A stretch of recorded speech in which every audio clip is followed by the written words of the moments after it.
కొత్తగా రాష్ట్రం ఏర్పడ్డప్పుడు టిఆర్ఎస్ అధికారంలోకి వచ్చినటువంటి తొలి రోజుల్లో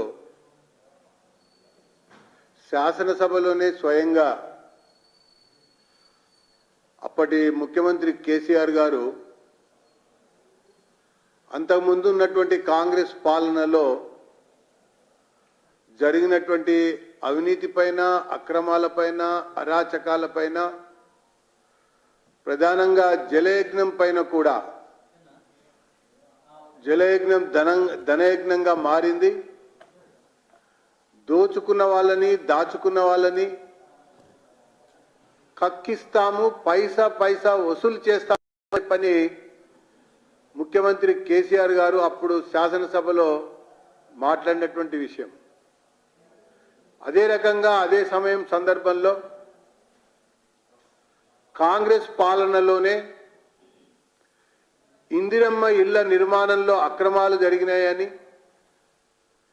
ఇళ్ల నిర్మాణం జరగకుండానే బిల్లులు చెల్లించారని చెప్పని, ఒక్కరిని కూడా వదిలిపెట్టాం, ప్రతి ఒక్కరిని కూడా జైలుకు పంపుతాం, డబ్బులు వసూలు చేస్తామని చెప్పని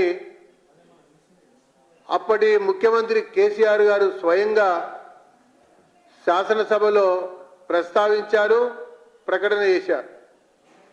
అట్లా ఇంకా చాలా సందర్భాల్లో చాలా అంశాలపైన మాట్లాడుతూ వచ్చారు. కానీ మొదటి 5 సంవత్సరాలు పూర్తయింది, రెండో 5 సంవత్సరాలు కూడా పూర్తయింది. ఒక్క కాంగ్రెస్ నాయకుడిని అరెస్ట్ చేయటం కానీ, దోషిని పట్టుకోవడం కానీ, విచారణకి ఆదేశించడం కానీ, జరిగినటువంటి ఒక కుంభకోణంలో డబ్బుని తిరిగి వసూలు చేయడం కానీ జరిగినటువంటి సందర్భాలు లేకపోవటం, ఈ రకమైనటువంటి ప్రకటనలు చేసి భయపెట్టి బొటాబొట్టి మెజారిటీగా ఉన్నటువంటి కేసీఆర్ ప్రభుత్వాన్ని గట్టెక్కించుకోవడం కొరకు ఫిరాయింపులు ప్రోత్సహించి ప్రభుత్వాన్ని సుస్థిరపరుచుకొని రాజకీయ పబ్బాలు గడుపుకున్నటువంటి విషయం తెలంగాణ ప్రజానీకం అంతా కూడా చూశారు.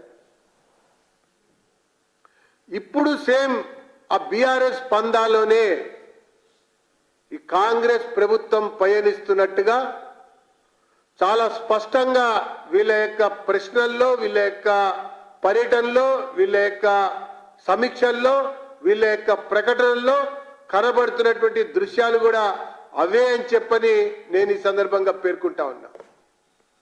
అప్పుడు మొదటిసారి కేసీఆర్ ప్రభుత్వం అంతంత మాత్రమే ఉండే మెజారిటీ విషయంలో, ఇప్పుడు కాంగ్రెస్ ప్రభుత్వం మెజారిటీ విషయంలో అంతంత మాత్రంగానే ఉండే.